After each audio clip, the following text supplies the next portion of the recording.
So thank you, Ellen, and hello and welcome to Questions on Cornish Stuff, our European election special. I'm Kira Taylor, and tonight I'm joined by four candidates for the European elections, the Southwest regions.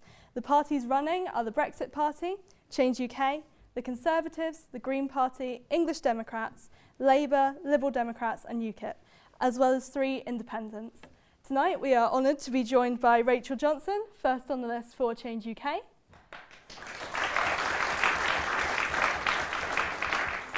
James Mustoe, second on the list for the Conservatives.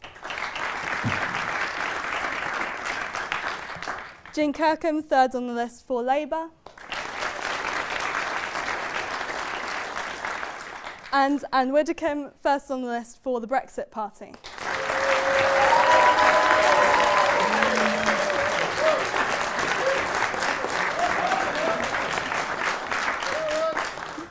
So we have 2 newly formed parties and 2 Cornwall councillors, 2 leave and 2 remain.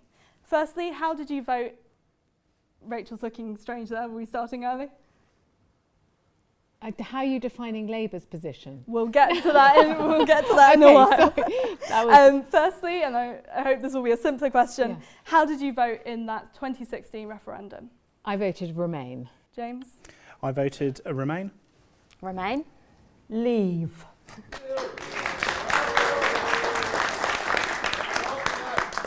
And our first question of the night comes from Adam Newman. Wait until you've got the microphone.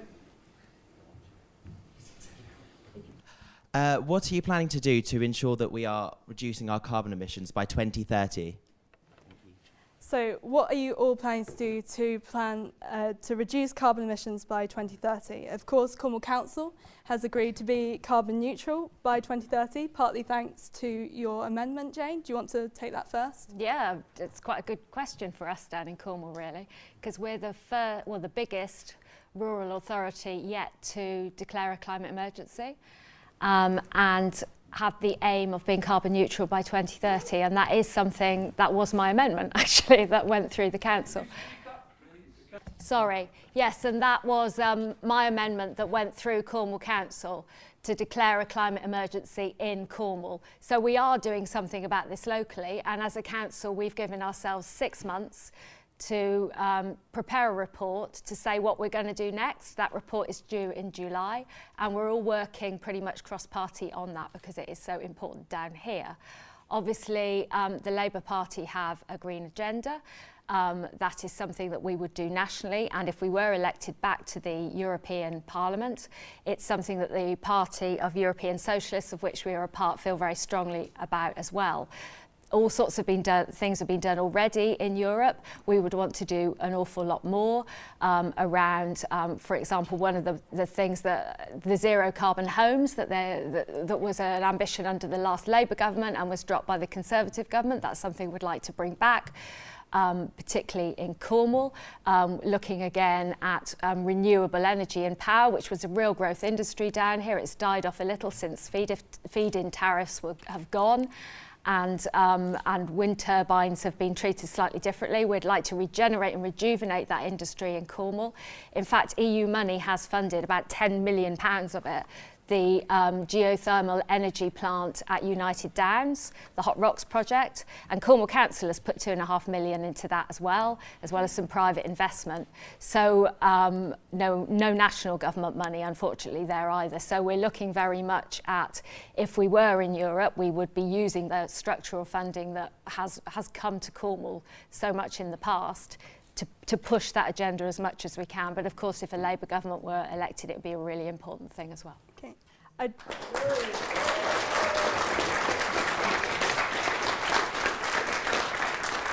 don't see any hands up. Does anyone in the audience have a response to that? If not, I'll put it to another one of the panel. Yes, at the back. Just wait till we've got the mic to you. Are there no microphones? Here. Hello. Hi. Good. In response to the hot rocks, the rocks in Cornwall aren't hot enough. If you want to exploit the hot rocks, the best thing would be to build your power station in Iceland, where the rocks are really hot, and then use a high voltage DC link from Iceland to somewhere like Cape Wrath in Cornwall.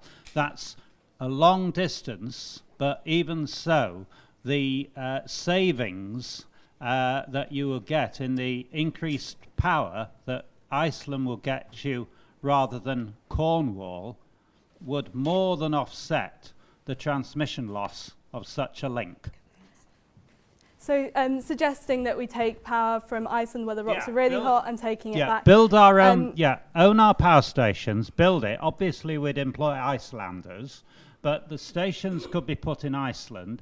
Then you have the high voltage DC link through to Scotland and then pipe it down. And we'd have to have a high voltage DC supergrid across the country so you can pipe the electricity efficiently. Thanks. Now, that's I'm just a going to practical way of dealing with it. Yeah, I know. Thanks. I know that works very well in Iceland. I think it's all their, is it all their heat energy in their homes, and something like 80% of their power is produced by geothermal. But we do have, we're very lucky in Cornwall in that we have all this granite. And I think the plan at United Downs is to go 4 kilometres down, where we're pretty certain it will be hot enough. And also that would bring then that industry to Cornwall. It would produce jobs, we would produce heat, and we would produce energy here, which would be a really good thing for Cornwall. I'm not saying it won't work in Cornwall. All I'm saying is it's going to be a lot more effective in Iceland. And the thing about electricity is electricity, and you've got to get the costs down. I just want to let one of the other panel respond to that. Like, how would the EU help with becoming carbon neutral, or would it be better to become carbon neutral outside of the EU? Well, first of all, when you talk about EU money, you're talking about our money. It's as simple as that. We are a net contributor to the EU, and when we leave the EU, not if, but when, and I would not like to put any bets on when that will be, but when we leave the EU, that money will be repatriated, and it will be up to us what we do with it. And successive governments of both major parties in this country have committed to measures to reduce the carbon output, to encourage renewables and all the rest of it. What I would say is this: there have been some other suggestions recently, such as we should all eat less meat. Don't forget that Cornwall does rely quite heavily on farming, and that we should all change our cars. Cornwall is not a particularly rich county, and I think we just need to be very careful about how far we go and what we're demanding of people. And I feel as strongly as anybody else that the climate matters. But I also think that the climate has changed throughout history. It isn't possible to make predictions with any confidence. We were told, for example, with complete confidence, we were told by scientists, that the last 25 years of the last century would see steady climate warming. Didn't happen. We had 15 years of complete pause. So I, therefore, don't want hugely expensive commitments in the long term for something that is uncertain. However, I might point out this is about the European elections. It's not about what national governments are going to do, it's about the European elections. And as far as I'm concerned, I am standing for the European elections because I want Europe to have much less impact on what we do rather than more. Thank and you. that is my race. Can I pass it over to James? Yeah, I think I'd agree with some of what my friend from the Brexit Party has said, and certainly in terms of this being about the European elections. As a Cornwall councillor, I was proud to support my colleague from Labour's amendment on the climate change emergency for Cornwall Council, and I'd note that the people in charge of Cornwall Council, the Liberal Democrats who aren't here tonight, they didn't want to come back with a report. They just wanted to wave a flag and have a bit of gesture politics without actually achieving anything. I would say that I think going over to getting elected and going over to Europe, I think speaking in terms of what our priorities should be, insofar as I'm concerned, we voted to leave in 2016. Our priorities as MEPs for hopefully a very short period of time, so we shouldn't be here now, should be to go over there and get us out as soon as possible. Can I get Rachel's response to that quickly? Well, I'm very surprised. I thought what Jane's answer was a really good granular answer that spoke to this region brilliantly and summed up what Cornwall is doing about the climate change emergency. I think my point is a very simple one. Pollution does not respect borders. Global climate change, like terrorism or poverty, is something that you can only tackle internationally, which is why I think it's really important that we are in there making decisions that are going to... Anne, I can see you. I can see you rising. I was waiting, just waiting. We are only 22 miles away from France. How can we have an independent climate change policy? It's absolute nonsense. We are signatory, and we're right to be signatory to international treaties. The EU has led the way on environmental protections, on habitat directives, where I live on Exmoor, we even have the first dark sky reserve. That's an European designation. It astonishes me that you think that we can do this on our own. We can't. Speaking for the Change UK party for a second, we are also committed to zero carbon emissions, which I agree with Anne, is a very tall order. I drive a very old diesel, and I had roast pork last night while watching the Liverpool match. And these are our way of life, and I think I agree, Anne, we've got to take it slowly, but it has to be done. The evidence is there, and we must all act. It is an emergency. And of course, Anne, the EU is signed up to that Paris Agreement. So what's your response to that quickly? What I was going to, I sat here waiting. I didn't Thank you, Anne. Nice and civil. What I was challenging Rachel on was this. She says, quite rightly, that this is an international challenge. It's not down to any one nation. But why do we always think that international means EU? International means global. For Britain to play its part in the global economy, the global response to climate change. That's what this is all about. And the sooner that we're out of that ghastly protectionist bloc and into a global economy, the more we can Can contribute. I just make a point? Anne. It's a very quick point, just about the global emissions are so much less if we do most of our trade with the block on our doorstep rather than the countries 10,000 miles away. Now, what percentage of the catch of the Cornish fleet goes to France? Anybody? It's almost 80%. And you're saying it's going to be better if you send that to Taiwan? Actually, a lot of it is processed in Taiwan and it comes back, and I think that's wrong. Be quite nice if we could fish our own waters, wouldn't it? Yeah. Well, can I move on to the next question? Our next question comes from Jane Holland. Can we get a mic up there?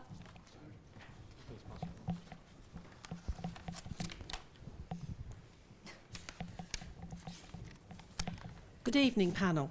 Evening. What would be your priorities for Cornwall specifically if elected to represent the South West in the European elections? So can I start with James? Yeah. Well, I think, as I've said again, I don't mean to be repeating myself, but we voted in 2016 to leave the European Union, and we should have left already. And my one priority, all I can say, I care greatly about the environment, and I care greatly about protecting our fishing communities, our agricultural communities. But all I can say is my one priority must be to go over there and do whatever I can to enable us to leave as soon as possible. In terms of the European funding, which, as has been previously said, is our money that goes over there and comes back with a European sticker on it, what we need to do is work with our government, and I have every confidence that our government will do this, with a shared prosperity fund, to ensure that the replacement funding that we get is better targeted and fit for purpose. I think we'll see that. I think if the European funding that we'd had previously had been successful, then we wouldn't still be needing it now. I had a couple of sighs and noises there from the audience. Can I get the man in the grey jumper up there, please?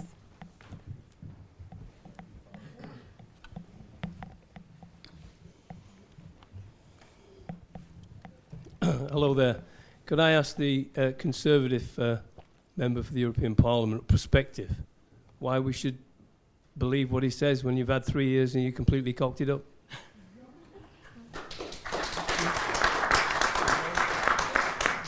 A quick response. Can I come back? Yeah, it's been tricky negotiations, and it's Parliament as a whole that's failed. Parliament voted by majority back in 2017 to enact Article 50 and leave. And I think what we need to do is make Parliament as an institution, Conservatives, Labour, all of them need to respect the will of the British people from 2016 and get us out. And that's what, rather than just sitting from the sidelines and moaning about it, I'm standing for election. I put my head above the parapet. It's not an easy campaign, but I'm willing to stand and do what I can to affect that change.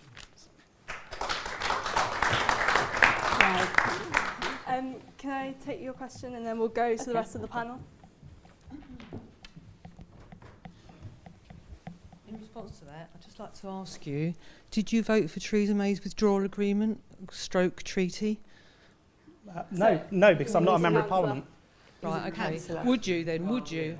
Do you think it's a good agreement, withdrawal agreement? So we're asking whether James would support Theresa May's Theresa May, if the choice is between Theresa May's withdrawal agreement and no Brexit, then I'd vote for the withdrawal agreement, as we've seen with many of the other Conservative MPs who hadn't voted for it previously. That's the problem, because we'll be tied in forever. We would be tied into the EU forever. Have you read the document? It's 585 pages. I certainly think remove the backstop and it would be a lot more palatable. It's all about the fisheries as well, though, the agricultural policy. It's everything. Yeah, well, it's about our sovereignty and independence. The community, and we need to get our waters back. That agreement doesn't say that. I agree with you, but it doesn't say that. Can I just pause this to put it to the other panel? So what would your policies be specific to Cornwall? Well, if I lived in Cornwall, I'd be very worried that the Shared Prosperity Fund would not necessarily be forthcoming to replace the subsidies that Cornwall has been in receipt of for tens of millions of pounds a year for many years.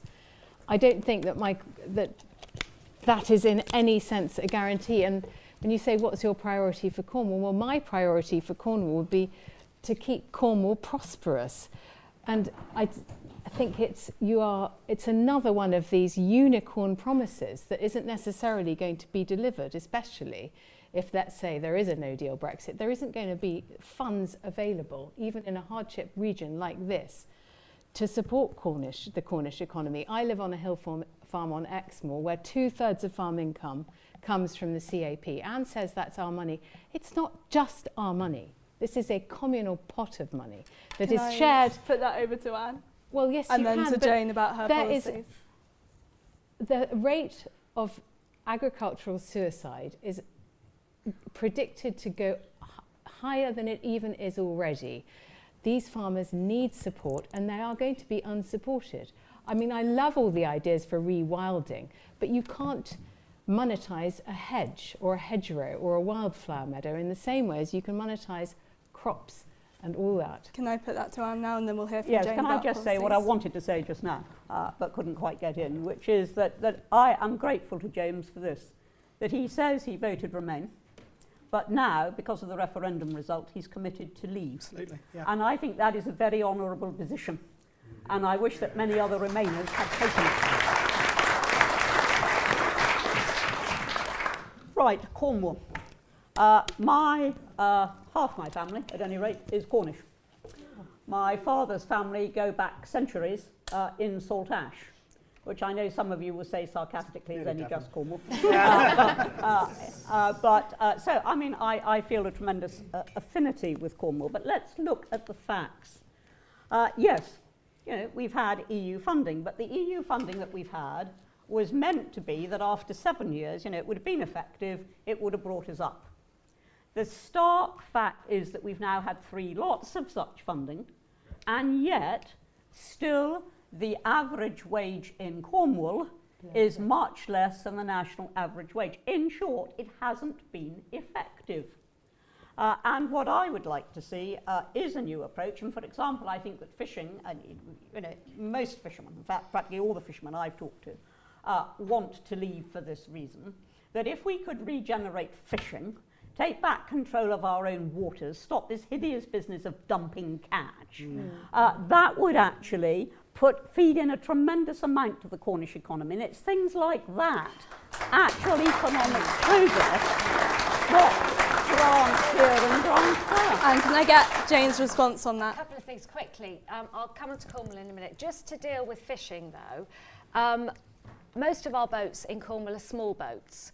They get 2% of the quota because the quota has been sold off to foreign companies and to big families. It's 20%.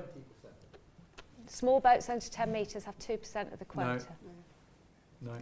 Of the English quota. Before we were in the EU, we had the UN Law of the Sea and the London Convention on Fishing, which meant that we still have to discuss what we catch. We can't just go out and catch whatever we want when we want. We've got to consider the sustainability of the fish that we have.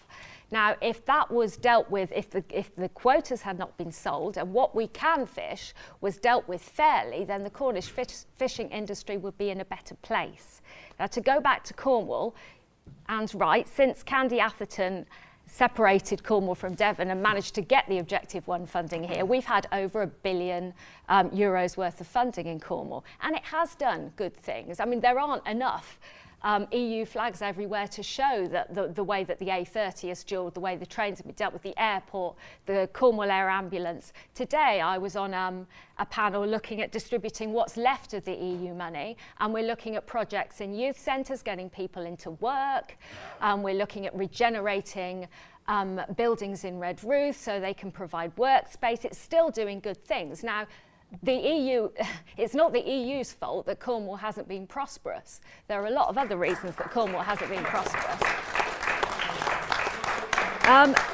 And the UK Shared Prosperity Fund, there are absolutely no guarantees. There is none of that money ring-fenced for Cornwall. Even, I hate to quote a Liberal Democrat, but the leader of our council has said the government's lack of clarity over funding and devolution post-Brexit could have a significant impact on lives in Cornwall. And he is right. He would say that, wouldn't It's he? not. He would say that. Yeah, quite, he would say that. Yeah. Labour would ring-fence money for Cornwall. We can't be competing. That European money was given on need. This Shared Prosperity Fund will be given on politics. You keep talking about Labour this, Labour that. We're standing for the European Parliament. And can I just get James's response on the Sorry, shared prosperity as a Conservative, and then one quick comment, and then we'll move on to the next question. Well, so yeah, certainly in terms of the Shared Prosperity Fund, I have every confidence that our 6 Conservative MPs in Cornwall will be able to work with the government to deliver that. They've not done so well so far. I think we need to wait to see what the the outcome of the deal or no deal is, and once we've got that, then we can can we establish what the Shared Prosperity Fund will look like. But are you saying that? That Cornwall Council, if that money was to come for the projects that are currently being given by the EU, if that money was to come directly from the government to Cornwall Council, then the Cornwall Council wouldn't be able to do as good a job of it? Or? I'm saying that the money should be devolved more directly to Cornwall, and if I was elected to the EU Parliament, that's something that we would make sure would happen, that the money could be distributed by the area in which it will be needed and used, because that makes much more sense. But we're not going to have the time to do that because we're leaving in October. If we get elected, we will only be sitting for 6 weeks altogether? We have no idea. Yes. We're leaving in October. Are you sure we're leaving in October, Anne? I said, are you sure we're leaving in exactly. October? That's what I Can I move on to the next question from Jill Mooney?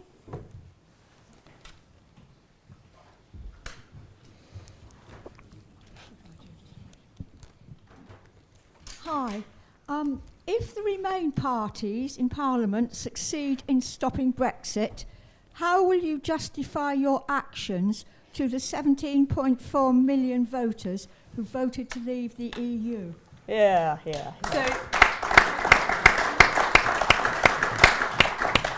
So Can I answer obviously there was a majority for leave, and there are some parties who want to stop that. Is that democratic? Rachel?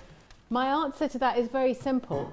The Remain parties can only stop Brexit if the decision to leave or remain or have Theresa May's deal or no deal is returned to the people. It will then represent the people's will.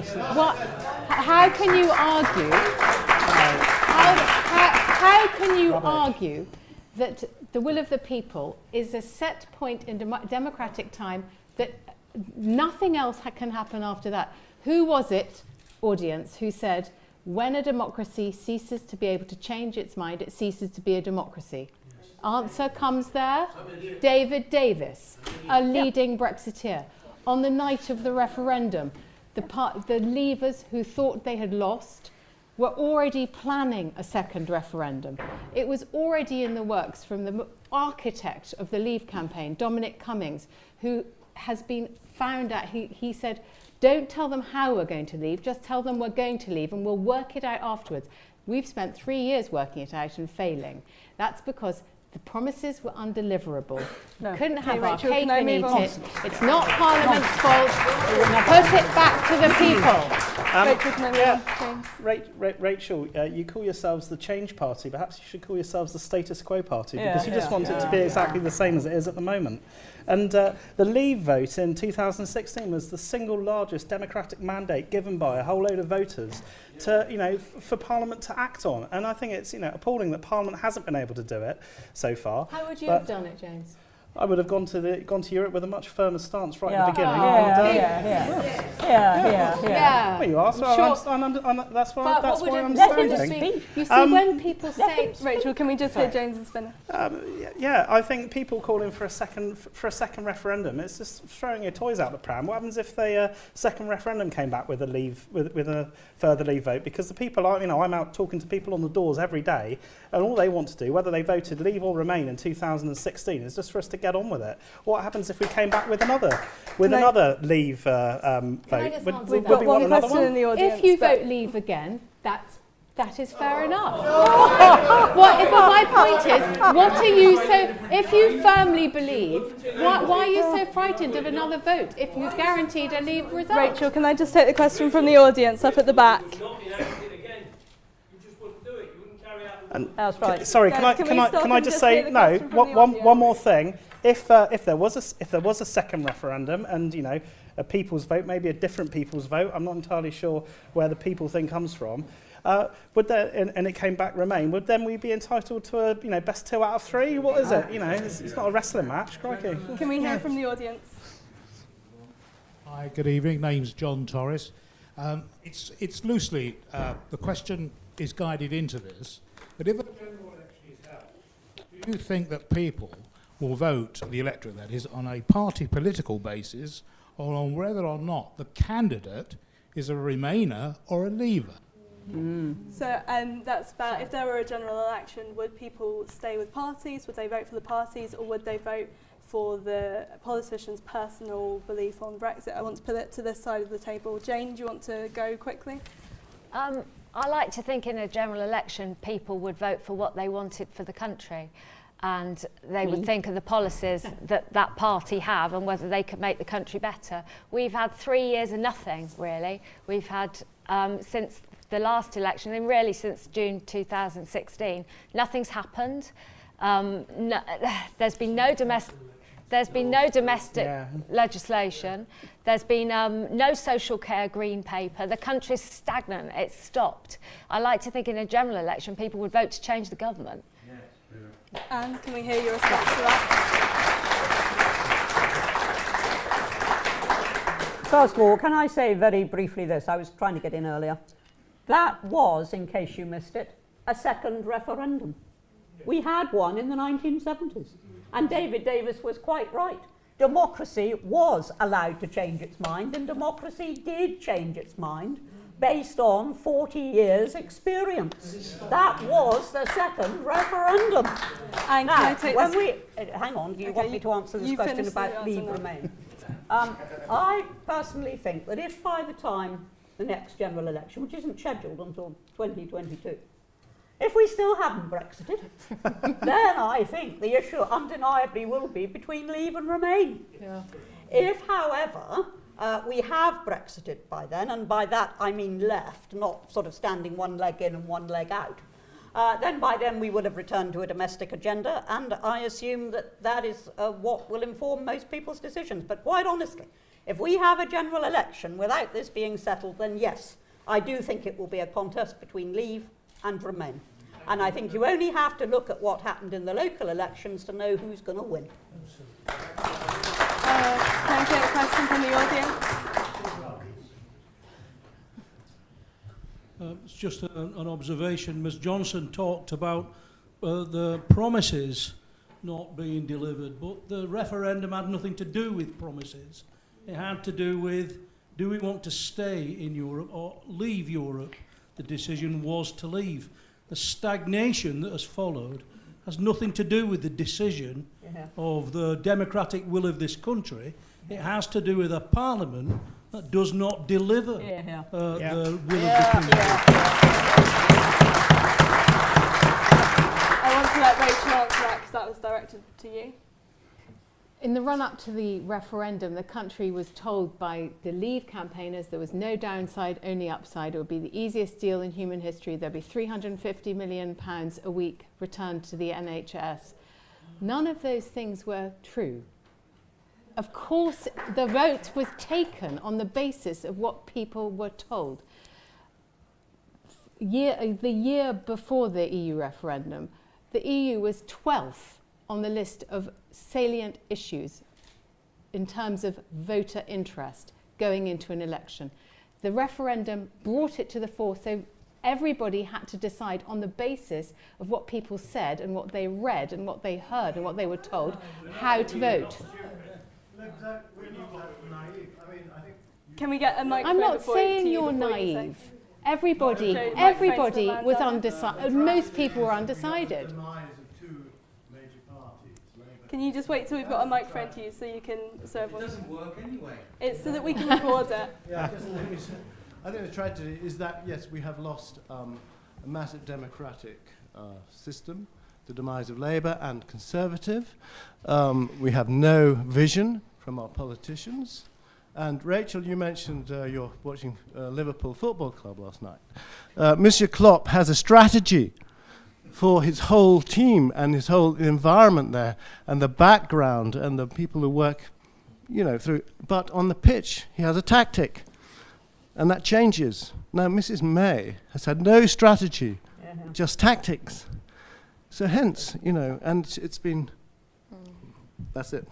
Can I get a quick reply from Rachel and then one from the two main parties? What interests me is, you know, to coin a very dull phrase, we are where we are. And it interests me that if the choice available here in Cornwall is stay as we are or Theresa May's deal, what would you like? What would you prefer? It's not a deal. Well, I agree. I'm not saying it's a deal, but this is what's available. This is her. This is. Okay, if she gets it, so this is still on the table. Don't forget. She will tell you you've Brexited. Would you prefer that, or as you are, with the subsidies that come in and the trade on your doorstep? Okay. Can I take a question from the audience? The man in the blue shirt behind you.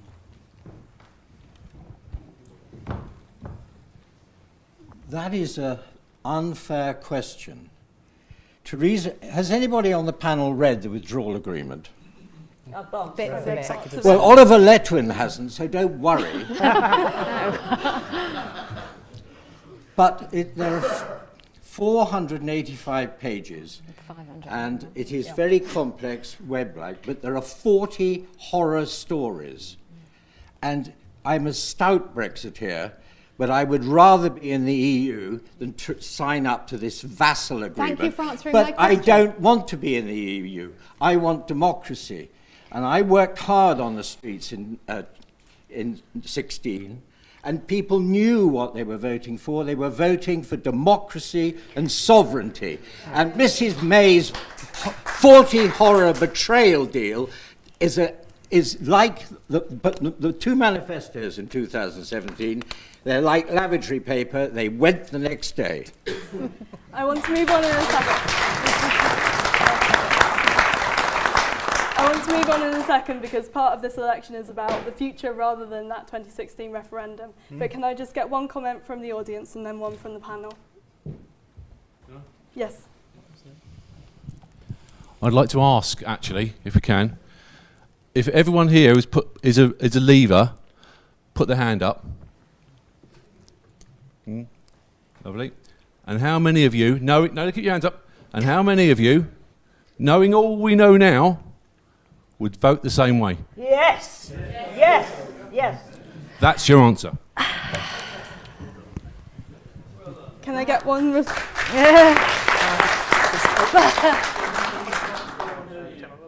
Yeah, so, to be honest, okay, let's do it for... No, it's going to be the do same, it for isn't Remain it? then. I mean, we should have a balanced audience, but... No, go on, do it. Okay, so put your hand up if you voted Remain. Okay, put your hand up if you would still vote Remain. Well, I think we've had a second referendum in the room today. But, right. Can I just get a... just very quickly. Sorry, Jane, can I just get this comment and then we'll get...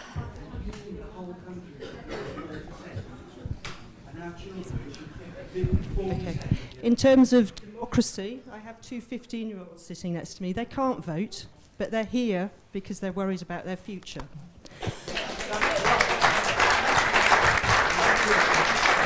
And they see their future in Europe and in the globe. Globally, they see their future, but within Europe, working with their neighbours. They're friendly neighbours. They have friends across frontiers. Thank you. Can I just get a response from Jane and then we'll finish this question? I'm 51. He's under 40 and had it. I was born in Cornwall, brought up in Cornwall. I was denied the right to vote. I was disenfranchised. Why? Why? Why? Because I was living overseas for more than 15 years. Not in Cornwall. Okay, I've returned to Cornwall. And then move on. Well, we Cornish. haven't got a deal. I'm British. We haven't got a and deal. I was denied Excuse me, that can we vote. just Denied my vote. I'm back here. Yes, excuse I wasn't me. allowed the right to vote. Excuse me. Can we just hear Jane's response to that and then we'll move on? It's just, at the moment, we haven't got a deal. Theresa May hasn't managed to agree a deal with Europe. She hasn't managed to agree a deal with Labour. Her red lines are solid. If we haven't got a deal to vote on, and Parliament has said that no deal would be destructive to the economy of this country, where do we go from here unless we go to another vote? Where do we go from here? So a general election, great. Thanks. Our next question comes from Louise Coley.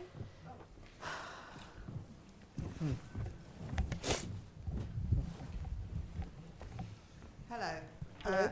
How will future and current workers' rights be guaranteed if we leave the EU? And do you want to start with this one? I can start with that one. I mean, the Prime Minister has made it very clear that workers' rights that currently exist under EU law will be incorporated within our law as and when we leave. So, in other words, all existing rights will be protected. As far as future law is concerned, that will be a matter for Britain to decide once Britain is finally in charge of its own affairs. But if what you're asking is there suddenly going to be a complete abolition of workers' rights and we all go back several decades, the answer is no. Okay, can I put it to James? Yeah, no, I would agree wholeheartedly with Anne on that. As set out, all of the, not just workers' rights, but pretty much all of the existing EU legislation is being carried over. But the beauty of it is that then we, as a sovereign nation, get the opportunity to choose what we want to keep and not. And I think there's a terrible talking down of Britain by those who are, very pro-European in terms of that. That they always have to do a better job than us. I think we can do a great job by ourselves. We did before and we can do so again. Can I hear from James? But those employment laws can be changed. Go back to Thatcher and see what she did to our collective rights. Europe, since we went to the social chapter in 1999, Europe has protected and enhanced employment rights of people in this country. I don't want to living some kind of competitive tax haven where our rights are dropped so we can compete because we're not in Europe anymore. I want those European rights to remain and us to retain them. They're crucial, they're important, they protect British workers. But we'll, Can I hear yeah. from the audience now? So the lady down here. The blonde lady down here. Sorry, can you put your hand up? Front row. It just really annoys me when people go on about the EU and Europe. It's the EU we're talking about here. It's not Europe. European countries, we're friends of European countries and we always will be. But So you're saying that we are you part keep of talking Europe about- even it's if we're talking not part about of the Europe, but it's the EU. The EU is not a country. Rachel, The EU is not a country. There's nothing to. There's not. Of course, the lady is right, but I mean, I would say about the EU is that have been in the EU 45 years. We've been. I voted to come out. I voted to come out in 1975, and I've watched it. No one convinced me otherwise. We're always going to Over be in 41 Europe. years, I watched it materialise into what it is now. We're And always going no to one be convinced me European. a Leave campaign or Remain campaign. I knew what I was voting for all the I don't time. know what the Can question I is, hear from sorry. Anne? Can we talk about? Can I just return to the thing about workers' rights, which I think then is we'll come slightly to more you, Anne. interesting than semantic. I'm not clear in my own mind, and I'm a bit of a nerd, and I read sort of LSE Brexit blogs, whether the Great Repeal Bill has incorporated all the rights into our legal system, or whether these so-called nefarious Henry VIII clauses mean that we can now pick and choose which ones we want to keep and which ones we want to throw away, and therefore how, as it were, how safe and secure are the rights that, you know, women and, you know, part-time workers and mothers and parents have fought for many decades are actually going to be protected if, and maybe Anne can answer this question, we have a no deal. Can you, because that's something unclear in my own mind. Let's go to Anne then. I'll answer that, but first of all, I'm going to say this. You said just now quite clearly that we've been in the EU for 40 years. No, we have not. okay, the EEC we we joined. joined. No, we joined the But again, EEC. That's yeah, what I was we there, joined. Anne. I We actually were- lived in Brussels in the 70s. Okay, let's just hear from Rachel, I wasn't born there. at what stage, when you were going on just now, did I interrupt you? Can you And please? can we hear the question, please? I mean, Answer, we've been please. through this on Big Brother. You never shut up when other people... No, we did not join the EU.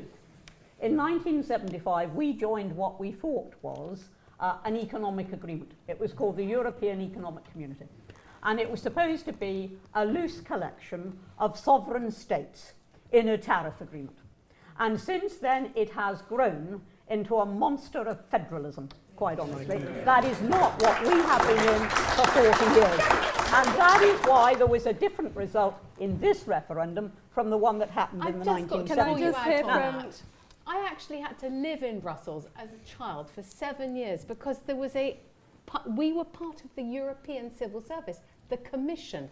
We were in there right at the beginning, making the laws that so many of you disdain, and you know, in the way that you do. So the idea that this was all foisted upon us, you know, poor Rachel, rubbish. We were in on all of it. Mrs. Mrs. Thatcher and Lord Cockfield audience? invented the single market Rachel, between can I them. just hear from the audience? Joe, the man up there in the blue shirt.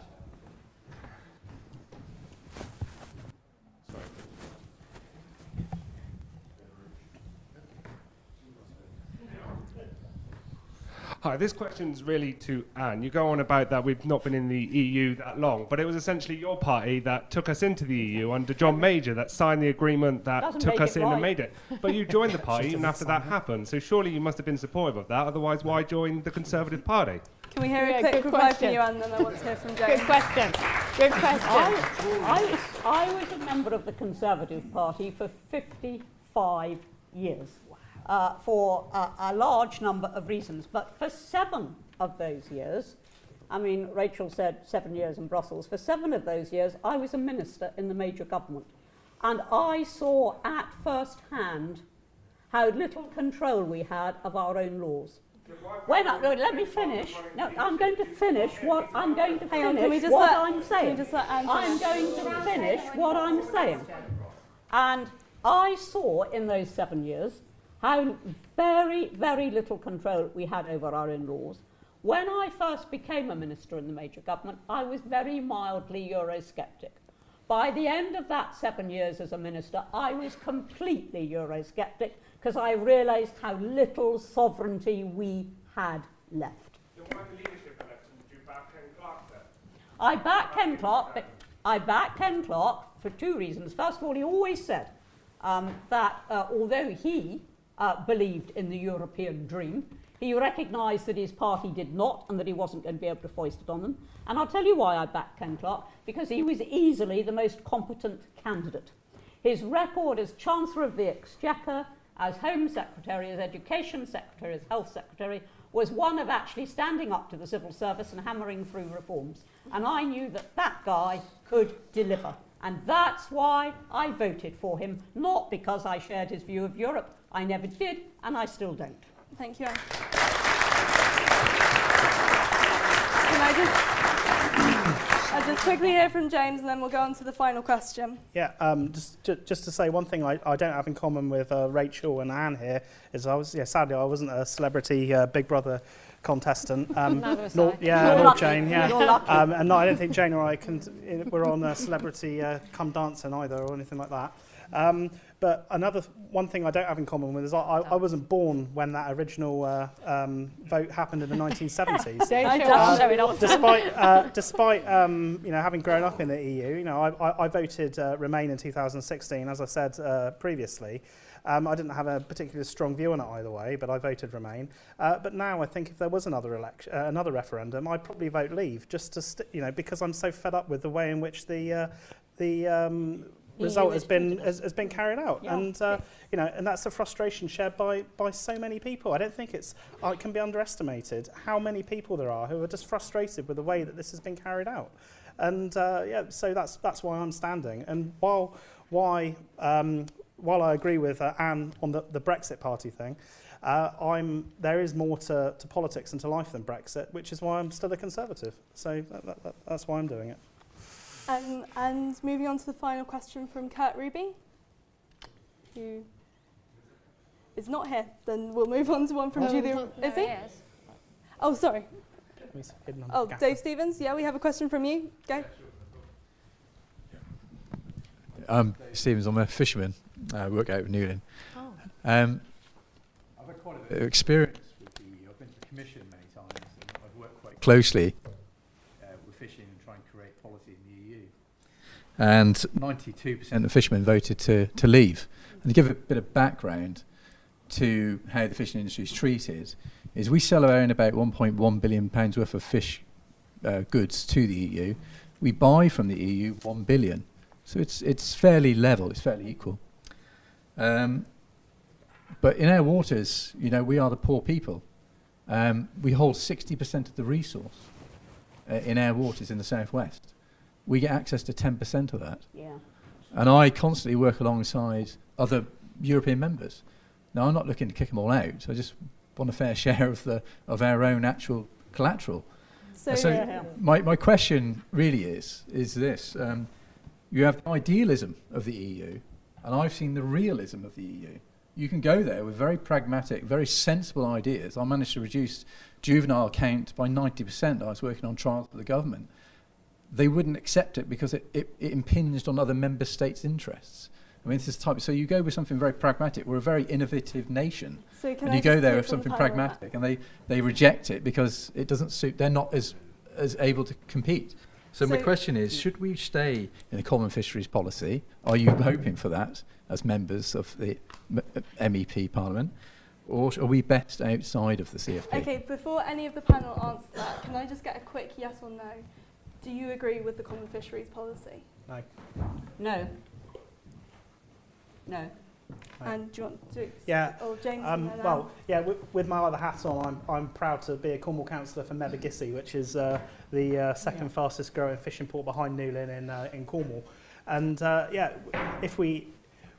when we leave, we're going to be getting our waters back, and we'll be fully responsible for managing fisheries in our exclusive economic zone of 200 miles. And while I think it came up earlier about quotas being sold off to other countries, being outside of the EU will allow us to grow our fishing fleets back again, and then we'd be able to in time get our quotas back and have a thriving fishing industry. In Mevagissey, I've got people who I went to school with, young fishermen coming in there with their children who want to stay in the fishing industry, make a success of it, and I think that success will come with us outside of Europe. And when I've said about priorities, if I was to get elected as an MEP, one thing that I would be absolutely raring to go to do whatever I could in the hopefully short space of time I'd be over there would be to do everything possible to safeguard and protect and grow the interests of our fishing fleets. Yeah. I actually don't think I can add to what the questioner said.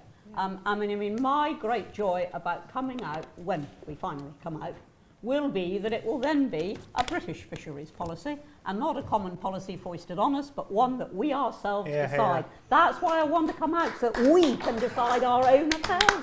Can I hear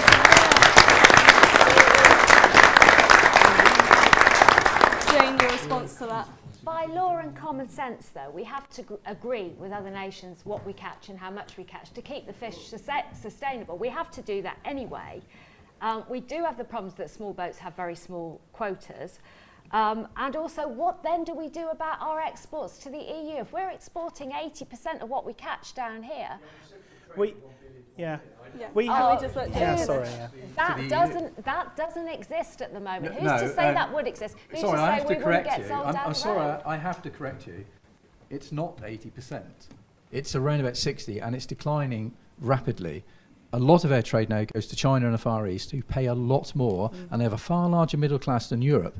And Europe is declining in a market, and it has been for 20 years. So I really take issue with that. The small boats. Think we don't need to export to Europe anymore at all? You could survive without doing that. Yeah. We buy £1 billion worth of products from them, fish products. We sell 1.1 billion. It's almost reciprocal. It's not an issue. I am not worried about markets, because if they can't come here and fish, or they come here and fish less, they're still going to need fish, and they're still going to want it. If they don't, we'll sell it to China or the Middle East. It's not an issue. The trade side of it is not an issue. The most important part of it is the access. As well. Joe, the guy just down here.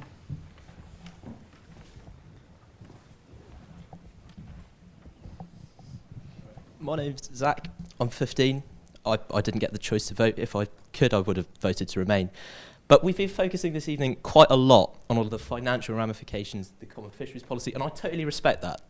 Those are your interests, they're your livelihoods. I accept that. That's really good. But for my generation, certainly for me and Blaise here, those aren't our priorities. And we're the people that are going to have to live with the impact of the decision that all of the people that voted to leave, that decision that they made on our behalf, we were disenfranchised. We didn't have the choice to vote. What are your priorities? What are my priorities? My priority is freedom of movement. Freedom of movement, for us to move in and out of the EU. What's wrong with that?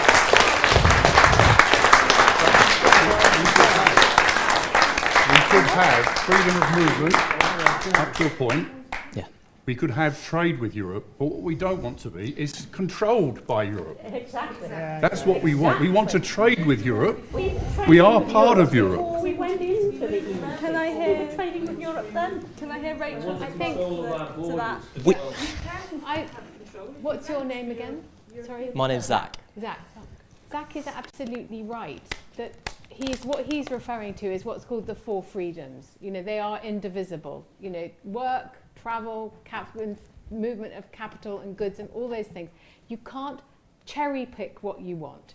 So, and I agree with Zach.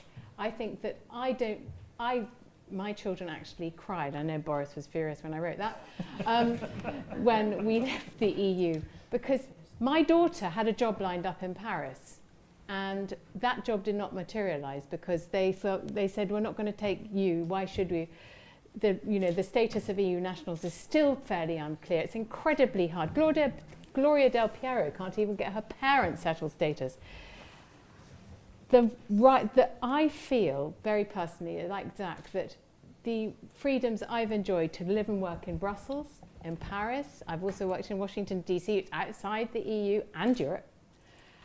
Those are rights and freedoms and privileges and pleasures that we are actually taking away from our children and our grandchildren.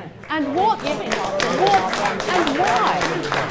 Yes, we are. Rachel, I'm aware we're very close to the end, so I will ask one more question from the audience. Joe, the man here in the white shirt.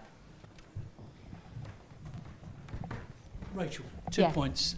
The question you've posed there, prior to going into the European Union or the common market, I worked in France without any problem. I holidayed in Spain, I travelled through Greece. It wasn't an issue. Yes, you have to show a passport. Yes, you have, just as you do when you go to America. You just fill in your visa and you send it. It is not rocket science. And the other thing I'd like to make a point on, if I may, you talk about our trading value in the rest of the world. We already have a seat at the table of the WTO. There are 164 members of the WTO. They're responsible for 95% of world trade. Now, would you rather be part of that organisation, trading with the whole of the world and Europe? I mean, we love Europe. It's the European Union that is the issue. And all I would say at the end of the day is, are the French not going to send us their wine? Are the Germans not going to send us their cars? Of course they are. Business will always find a way. It's the politicians, with respect, Anne, it's the politicians that are the problem in this whole Brexit issue. That is the problem. Can I hear Rachel?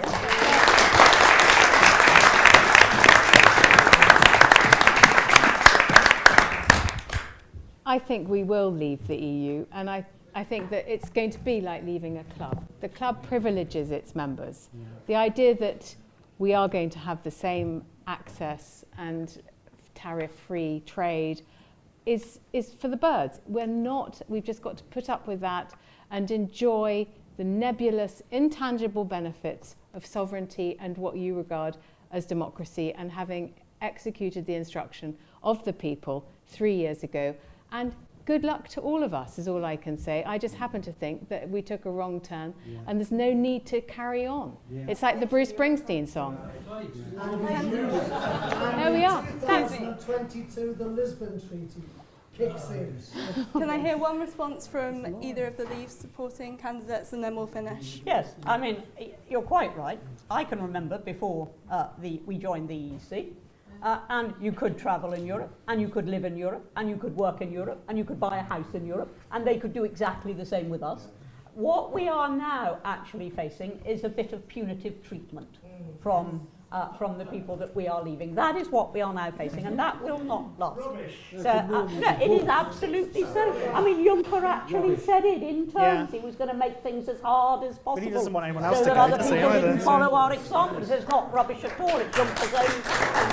And that is what we're now facing. But the idea that in the future somehow, we're going to be completely estranged from Europe. Our next door neighbours, big trading partners, we're going to be completely estranged from them, is absolute rot, Rachel. You know it's rot, Rachel. It's Project Fear Mark II, Rachel.